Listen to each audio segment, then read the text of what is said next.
We want to find the UK's best home pizza chef. There's a huge number of people out there that make pizza at home. These aren't people who own pizzerias and are selling pizzas every weekend. These are guys who have bought a pizza oven and have perfected their craft in their back garden. And this competition for us is something to give back to that community of people.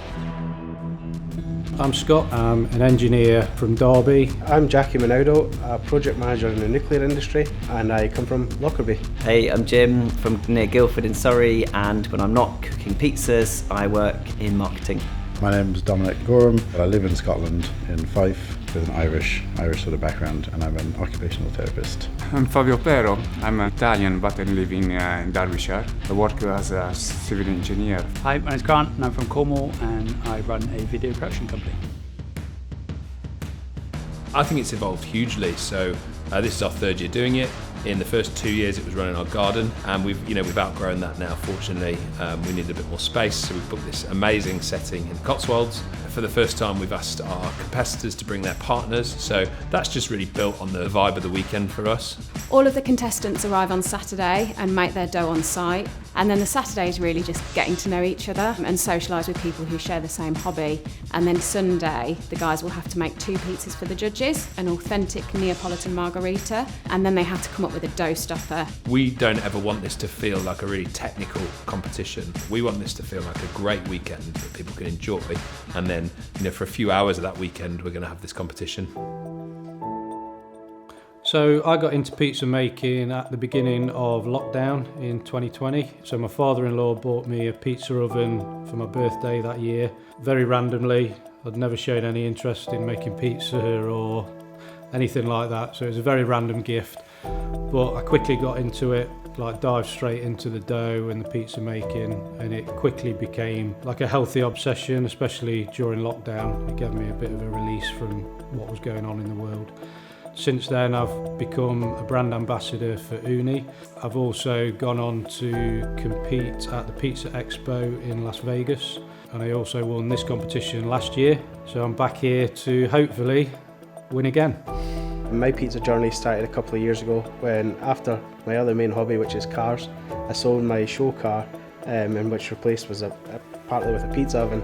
So I started making pizzas, which at first was a little bit disastrous. Obviously complete newcomer to the game. Making some doughs was a very sticky mess, some disastrous doughs. Sometimes not launching off the peel, sometimes putting holes in pizzas whilst in the oven. And then over the last 2 years really developed and honed in on the technique to sort of get to where I am now. So it's a really strange feeling really. I'm definitely a bit more relaxed because I know how it's going to go, but I definitely feel under more pressure, from myself, but I feel like the judges are probably going to be looking for me to do more than I did last year. It's a mixture of pressure and being quite chilled as well, so it's a good balance though. Hi, I'm Giuseppe, and this is my third time doing it. Believe it or not, I've been here twice already in the past, and clearly I must be doing something right if they keep calling me. I'm Jack, I own La Smorfia Oxford. We are a third generation pizza chef. I started when I was 14, so this year is going to be 23 years making pizza. My claim to fame is that I won the Great British Bake Off in 2021. Although pizza wasn't one of the bakes we were supposed to be doing that year, I got a handshake from Paul Hollywood for my focaccia. And also, I suppose that my Dormio accent, so my Italian heritage, sort of qualifies me slightly, ever so slightly for this. He's 10 years now training many pizza chefs here in UK. Before that, I was owning my pizzeria in Italy, which teach me a lot about technique. So that's why I'm here today, to give my help and my experience to them. So the rules are the same as always. So you have to make your dough on site. We want to see the process, we want to understand, we want to see you hands-on with the dough. And that's also a test of changing environment. So, you arrive here, it's hot in one room, it's cold in another. How do you adapt your technique And then basically the guys make us 2 pizzas. We want an authentic 12-inch Neapolitan Margherita. And that's all the guidance we've given them on that, so we look forward to seeing their interpretation of it. And then we ask them to make what we've affectionately called their Showstopper. And that's basically whatever type of pizza they want, whatever toppings. They get points for creativity, they get points for sustainability of ingredients, but obviously it's all got to work together and the flavours have got to be great.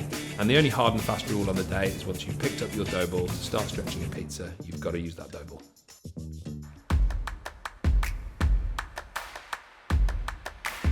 For the Margherita, I've kept it pretty traditional. Basil and mozzarella, fior di latte. San Marzano tomatoes, some fresh olive oil. On top of my biga dough, which is 66% hydration. Yeah, just going to keep it traditional. With the Margherita, we're looking for authenticity. So we've told them we want a 12-inch Neapolitan pizza that's a Margherita, and that's all we tell them. And we do get variations on that theme. One thing I've been experimenting with over the past few months is adding a little bit of olive oil and a sprinkle of salt onto the crust before it goes in the oven. It gives you a different flavour profile on the crust, and it gives a really nice salty flavour and a bit more texture. When I saw we were making Margherita, I just put all of my focus into how can I make the most sustainable but the most tasty Margherita. So British flour, really sustainable tomatoes, cheese that's made in the UK, very, very local to here, basil that's been grown in the garden, Cornish sea salt where I'm from. I mean, the Margherita is just try and, simple, get it right, no hiding to an extent. So, yeah, just get a nice stretch, get a nice cook, and that's that for it. Friend of ours, they rang me up and said, I've got a pizza oven. I was making sourdough bread quite a bit and just loved making bread, probably from the age of like 15, 16. So they kind of said, we don't know what to do, so if you make the dough, we'll kind of like cook it. So we all went round, and I remember we were all gathered around this oven and it like came out for the first time, and we were just like, wow, like this is like magic. I remember I came home and I was like, I need a pizza oven. I started baking pizzas, a long time ago, but from COVID pandemic I had more time, so I got a wood fire oven, so I started to prepare better pizzas. Definitely cooking with fire has been like a huge lesson. I've always cooked with wood fire. Absolutely love the flavour it gives the pizza, but also it's just fun. Just cooking with the fire, the flames, I think that's kind of what really drew me to a pizza oven as well. Initially, they were not good at burning pizzas, and so it's been, like a learning curve every day, every time learning something new. I've been making sourdough bread now for probably about 8-9 years, and that became like my obsession. I think once I got good at it, then making pizza became the obsession. So there's just so much to pizza. But for me, it's all about the process, all about the history, kind of finding out what makes something really authentic and taking those values and just applying it to what I'm making at home. Sonata flour is a premium type 00 flour. It's a fabulous flour for artisans. It's milled in Britain, less food miles. We have a Sonata Pizza School where if you wanted to come down, you can actually home in on the skills and the culinary expertise that we have on site. We were thrilled actually to get an opportunity for us to sponsor not only a local business, but also the passion that Paul and Heather have in terms of their business and what they do and their sustainability. So when the opportunity arose, absolutely we were thrilled to be part of it. Food brings people together. And what I like about this contest specifically is that they give that part of the event a lot of importance. So they bring people together, we spend the whole weekend together, we have dinner together. Paul and Heather prepare the best dinner for the guys. They in a way celebrate pizza as a vehicle of social interaction and community creation, which is exactly the way it should be dealt with. Meeting everyone this weekend's just been great. Like everyone is here because they love pizza. It has been very interesting to meet people with the same interest, the same love for pizzas. It's just a really friendly, relaxed atmosphere. I think Paul and Heather have done a great job again. The location is phenomenal, the sun's out. Everybody's been open, honest, discussed, had a good laugh with each other, and we've all come today and it's as if we've known each other for a long time. You know, despite being a competition, I think we're all here for a reason. We're all a shared love of pizza, basically. Everyone's definitely kind of bigging each other up. So it's been amazing, really, to get to know them, you know, have chats and see their pizzas and the enthusiasm that goes into it. And obviously, you know, tasting great pizza, who wouldn't love to try that? Like lots of people, I've been eating pizza for most of my life. As a kid, my parents would take me and my sister to kind of more like high street kind of pizzerias. Definitely that kind of planted a seed. Yeah, then actually probably around 2013, a housemate of mine took me to the original Franco Manca in Brixton Village, and that was the first time I'd ever had that kind of pizza, and my mind was blown. And from that moment on, it became my kind of mission to hunt out every kind of Neapolitan pizzeria in London. And then my wife got me an Uni pizza oven for Christmas one year, made lots of mistakes, pizzas sticking to peels, holes in the pizzas, burnt pizzas, undercooked pizzas, every problem you can imagine. But you know, with practice I kind of became better, and 2.5 years on, like, here I am. COVID, probably, like a lot of people, at home with a lot of time and not a lot to do. This is before I had a little kid. Started making bread and then expanded into pizza, in a little home oven, making a mess there. And yeah, it kind of grew arms and legs, I guess. My first oven was a rock box. Yeah, sold that, got another one. Would like to sell that and maybe get another one, but probably haven't got the space or the money for it. I mean, I like cooking in general. I like the whole process. I think it's super simple, but also quite complicated, I guess. There's so many things you can do right and so many things you can kind of get slightly wrong. So it's I guess it's a bit of an art, you might say. But I like it a lot. It's hard work. I'm not sure my partner thinks the same. She's probably had enough pizza and enough flour around the house. No, it's good fun. And it's nice. I mean, in the summertime, you could have people over, and who doesn't like pizza?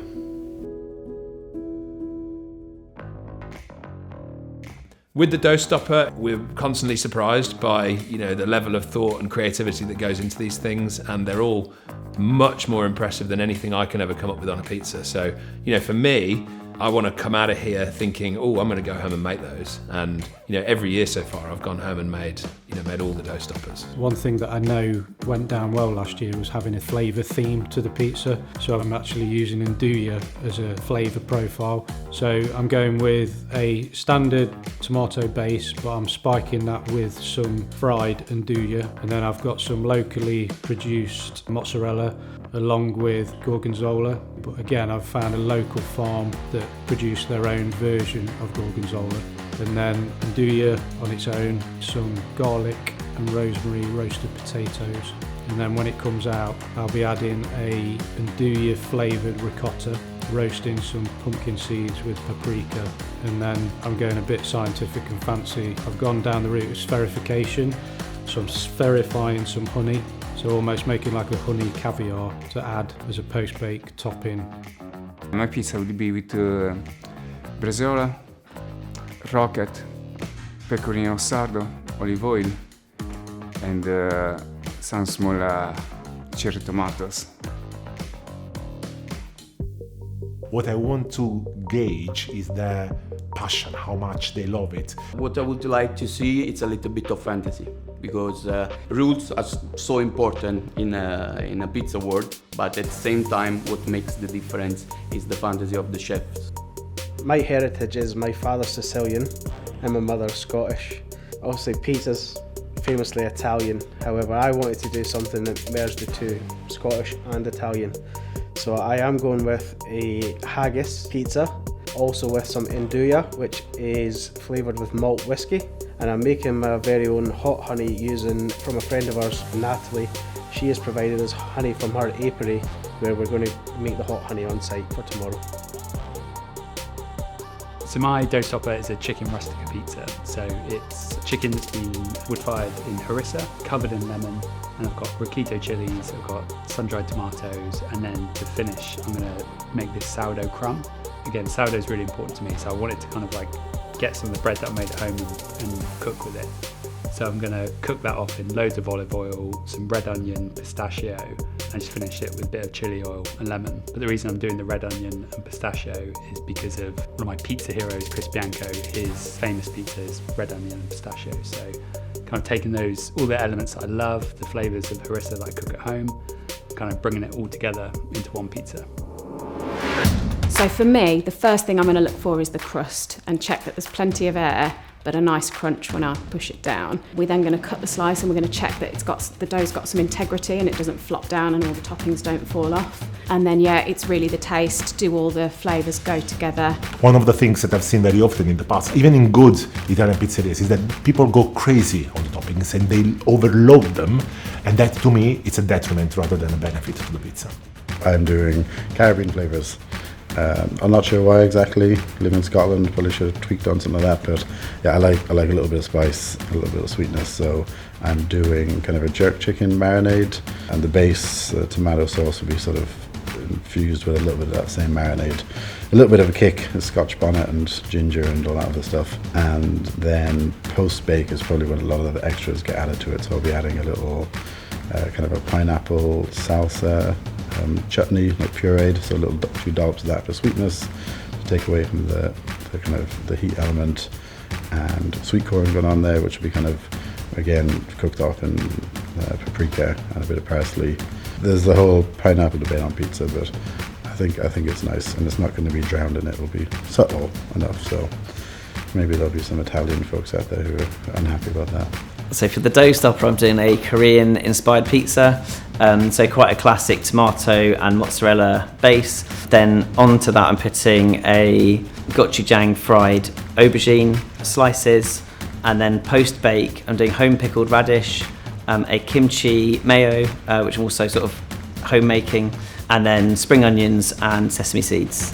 I've tried to think about where I'm getting my ingredients and that kind of thing, so thinking about sustainability. So I've got British grown aubergine, and the gochujang that I'm using is from an amazing London-based Korean food producer. Bom Bom is the name of the brand, and they make loads of amazing Korean sauces and things. And then the radishes I've pickled at home. I was honestly surprised from everyone. Great level. Yeah. I mean, if you think that these are amateur pizzaiolos, and those pizzas are better than many pizzas that I do pizzerias. Absolutely. When you start putting together Asian cuisine, or Asian flavors with a pizza base, that's when it really, you break all the borders and you really do everything. We tried the many ingredients from many places around the world. So I was just going to say we had Korea. We had the Caribbean, Scottish cuisine, which amazing. We had the hobbyist of pizza. Yeah, incredible. I think it took 3 years, but we finally are at the point where sustainability is the driving force behind most of their choices. Absolutely. Interestingly, we were going through and scoring and giving 5s, and then someone would do something else. Beat the sustainability, and then you're like, oh well, that person we need to knock them down a little bit because they're all working so hard at it. But some of those things were really surprising, like mozzarella from the first one from Somerset. From Somerset. And the Scottish mozzarella was really good. And it tasted great. And that really comes through. The guys that really thought about the ingredients, they made a difference in the experience of eating it and the scores. I guess when they consider the ingredients and the sustainability, they then also really think about what they're buying and the quality of it as well. I really liked what you said as well about I want to be able to eat the whole pizza. I'd never thought about that before, and I really like that. I'll take that away. So should we go and tell our winner? Yeah. Of course. Let's go. We were surprised, and also the fantasy you put in some of the pizza has been the creativity was fantastic. Incredible. I was really honestly blown away. All in all, well done guys. I think you moved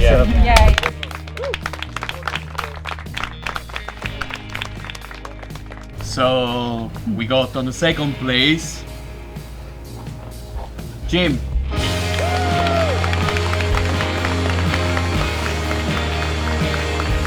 Hey, second place. Yeah, really, really chuffed with that. I mean, it's been an amazing weekend. There's some real, high level of pizza making, and absolutely delighted to have taken home silver. Time for the big revelation. join me in congratulating the winner of the UK Best Home Pizza Chef. I have to read it because it's different here. 2024, and that goes to Grant.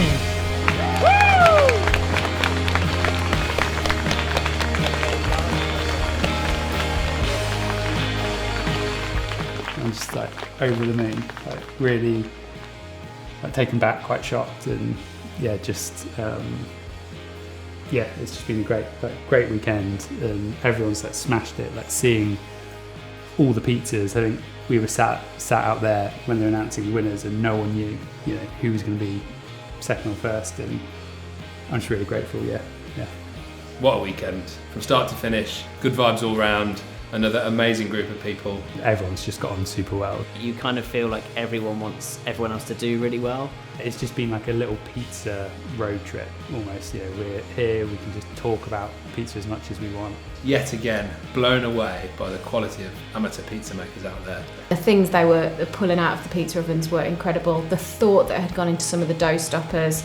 To see just the high level of pizza making that people are just doing at home, and to actually have made it to the top 2 is incredible.